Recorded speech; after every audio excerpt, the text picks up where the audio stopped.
What's going on, guys? Thursday. Got kind of a combination video for you guys today. Of course, like I usually do, I'm going to go over every single game in the MLB today, but I'm going to give you some pointers with the NFL as well. If you guys are living under a rock, we have NFL preseason today. We got some tomorrow. We got some Saturday. We got some Sunday. So we have 4 days of NFL preseason football, kind of the official week 1 preseason. It's tricky. Preseason football gets more profitable the closer we get to regular season, but I'm going to go over both of the games in today's video. If you guys are new to the channel, hit the subscribe button, drop a like on today's video. Both of those are free. Takes you half a second. Just click the buttons. Appreciate the support. I'm going to keep getting you guys videos as long as you support the channel here. Full transparency, coming off another winning day. I mean, we're just printing money in baseball. Now, full transparency. You see the text on the screen. It's a new record. I think this is the smallest winning day that I've ever had. I mean, I made like $5 today. I made like a couple of bucks. I didn't even make enough to buy a case of beer. But a 2-in-1 day, just the way the odds worked out on the wagers, it was basically a break even, but made a couple of bucks. So another winning day. You got to count it, even if it's small, big, small, they all count. 14 winning days in the last 18 in baseball. This is really getting pretty historical, guys. 91-60 in baseball over the last 45 days. It's getting insane. And we're going to be mixing in preseason football plays over the next 4 days. So between football and MLB, man, this could be a nice little 4 days. If you guys are not on my daily text list, get on the website, buy a package. Weekly, monthly, the choice is up to you. But the numbers are the numbers, and I am absolutely printing money. It's just getting crazy at this point in time. If you guys remember the first preseason game, I was on the Bears. I was on the over. That was basically a 2 for 2. We had the weather and all that nonsense. But my preseason football tends to be pretty good. Guys, get on the website. You think you can copy a text message? I mean, if you can copy a text message, there's going to be money in your pocket. Don't parlay my picks. Don't get crazy. Yes, I have a high winning percentage. But don't get greedy, guys. Just get the picks every day. You're going to get the plays, the odds, and how many units should go on each one. It's super simple. Copy the bets. You know, there's going to be a couple losing days in the mix. Of course, it's sports betting. But if you can copy that text, stick with the program long term, money's just going to add up, man. It's that simple. I think that's pretty much it. The SoBet link also in the description as well. But those 2 links, my website and the SoBet link, you guys know where to find those. If you have any questions on anything, just leave them in the comments below. But let's go ahead and dig into these games here. We're going to cover the MLB first. We got a decent little slate. Thursdays are usually on the short side, but let's find it here. I'm going to use FanDuel for the most updated numbers. Game number 1, Giants, Nationals, Harrison, Hurts. I mean, bad starting pitching. I got to lean over. The total's 8.5. That's reasonable. Give me the over in this first game. It's a noon game, by the way, daytime. Another one, daytime. Brewers, Braves, Morton, Montas, pitching advantage for the Braves, but the Braves offense is so hard to trust. I'm tempted to take a shot on the Brew Crew here, plus 130. I would like it a lot more if they were at home. I got to go with the Braves here. And I don't think I have enough faith in the Braves offense to lay the full run line. I would just lay the juice, minus 150. It's not the end of the world. Braves money line, probably the way I'd look. Padres, Pirates. We got Vasquez. We got Ortiz here. Should get some offense from the Padres. Minus 102. What? So this is a game where minus 102 would be the right side to play based on value. Okay, Padres are the better team. I like the Padres on the road. I like them against Ortiz. They've been hitting the ball okay. Good money splits here. Minus 102, that's the value play. It just feels like a trap. This is probably a pass for me. Based on the price of the game, I would have to lean San Diego on the money line. It's just a sneaky game, probably a stay away game. Maybe lean on the over. The Pirates can certainly give up a pile of runs in the later innings, even if they start strong. So maybe a backdoor cover on the over. Mets, Rockies. The total's 10.5. We just haven't seen much offense in this series so far. Maybe this is the game where we get over that hump. Peterson and Gomber. I think the offenses can do okay here. I'd look over the total of 10.5 in this game.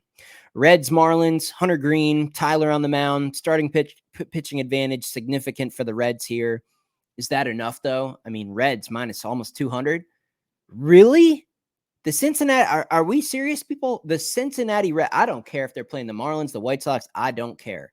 I'm not laying these type of prices with Cincinnati Reds. I'm not doing it. And I like Hunter Green. This is just a pass based on pricing. There's no way I want to take a big shot here on the Marlins. I'm okay taking a shot on underdogs. I was on the White Sox, 2 days ago? We took a shot on them plus 165, cashed that ticket. I don't want any part of the Marlins. I'm not going to lay a big price with the Reds. Pass. Angels, Yankees, Anderson, and Cortez. Cortez is a bum, but man, he's better at Yankee Stadium. He's at home. I think he has a pretty good outing here. I'd look at the Yankees' first 5 innings on the run line in this game. Orioles, Blue Jays. Gausman probably gets hit up here. Orioles offense looked good yesterday. We cashed the team total over 4.5 yesterday. I think we get more offense here. Kramer, not a good starting pitcher here. I think even the Blue Jays can get to him. Give me the over. 8.5. Give me the over. Tampa Bay Rays, Cardinals, Baz, Gibson. Is it just like an over day? 8? It's 8. It's not 8.5. It's 8. I mean, do we go with the over here? The line feels a little bit short. I think if I had to play a side, I'd look at Tampa Bay as the underdog at plus 112. I don't love Gibson here, but the Cardinals coming off yesterday, maybe they got a little bit of confidence. I don't love the trade moves that Tampa Bay made. I'm not in love with them. So I was back in Tampa Bay quite a bit before the trade deadline. Now a little bit less enthused with going with them, but that's the way I'd look with this one. Let's get into NFL here. Let me pull it up, and I'll even put some stuff on the screen, guys. Let's get in some depth charts. Just in terms of spreads, we're looking at the Lions, Giants, game number 1. Giants are a 3.5-point favorite. Game number 2 is the Panthers and the Patriots. We're looking at a 6.5-point spread. Both of the home teams are favored here. Home field advantage preseason, not a huge deal. Let me show you some stuff. I'll put it on the screen. Depth chart. Let's start with this first game. Detroit Lions. So we got Sudfeld, not familiar with him, and Hendon Hooker out of Tennessee. No fourth quarterback even listed here on the depth chart for the Lions. I don't love it, man. I think their offense could look kind of like a stick in the mud in this game. And then you look at the Giants here. You got Drew Lock. Will they give him a couple snaps here? Will Drew Lock, maybe get a series or 2? Possibly. Tommy DeVito, capable quarterback. No fourth quarterback listed for either team here. But if we're going to have DeVito versus Hendon Hooker, I think you guys see what team has an advantage. The only thing here, guys, what kind of offsets the offensive advantage that the Giants might have in this game is the discipline that the coaching staff might provide. I mean, the Lions have become a winning program. Dan Campbell, man, the rest of the staff on the Lions team, I don't care who's in the game. And if on paper, the Giants have a little bit of a better, roster at the time of this game and for this particular game, I kind of would think that the overall culture and attitude would favor the Lions. So you got a couple of contradicting things here. Just something to think about. Now let's pull up the depth chart for these other games here. I think we have a larger advantage for one team in this game. We got the Patriots. We got Joe Milton and Bailey Zappi. That's 3 and 4. Both those guys can play. Joe Milton is better than Hendon Hooker. Both Tennessee quarterbacks, guys. Joe Milton, big arm. I think he's probably been in the system just long enough to where maybe he's developed a little bit better mechanics and accuracy and game IQ. Bailey Zappi can absolutely play, no doubt about it. I feel like the Patriots offense is going to do okay here. I feel like they should be able to score. We go over to the other side. We got Jack Plummer out of Louisville, right? And then we got Jake Luton. A little bit of experience, just don't love the guy. So even in the later parts of this game, basically the whole duration of this game, you got Jack Plummer and Jake here versus Joe Milton and Bailey Zappi.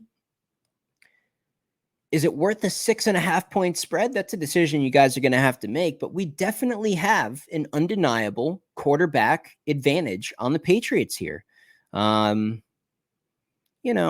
Panthers versus Patriots. You could also argue that probably the overall zen and aura and culture and kind of the intangibles in this game also probably favor New England in this game.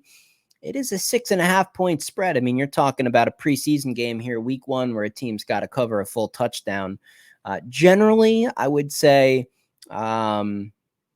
Preseason week one's tricky, guys. Once we get into the weeks where you know you're going to get at least like a full half out of the starters, or at least a full quarter or so from the starters, when you have when you kind of see how a certain coach is attacking the preseason, it's kind of like you're juggling stuff here in week one of the preseason. Once you get in week two and that final week of the preseason, you really start to, you can have a pretty good idea of, what levels of the depth chart at certain positions a coach is going to go with. And then you just line them up, look at the charts, look at this, look at that, look at a couple other things, and you can hit some spots pretty hard in preseason. I've done it before. I did it last year. I've done it many years. Preseason week one, guys, tread lightly. I can't give away official predictions on these two games because they probably will be given out to clients today. I do have a pretty good idea of how to break down these games in a little bit of a more defined way. I think is a little bit higher hit rate in terms of cashing our tickets. But guys, I will be putting out, like I said, there's preseason over the next 4 days, and Saturday has a ton of NFL preseason. I'll probably put out a video, maybe 2 for Saturday preseason, where I'll give you an official pick what I think against the spread on a couple of games. So look forward to that. Definitely make sure you subscribe to my channel so you get notified when those videos do come out.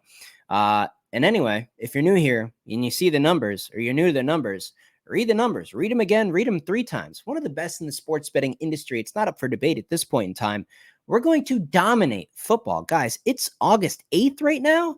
Grab that monthly package. That monthly package is going to get you all the way into week one, maybe even week 2 here, depending on when you sign up for early football, man. A lot of plays, a lot of money to be made. We've just been steadily building our bankroll over this entire summer, man. We don't go crazy with MLB, but we're cashing a shit ton of tickets. We're building our bankroll. We're getting ready for the real thing. It's an exciting time of year. Again, if you guys have any questions, leave them down below. I'll catch you in the next video.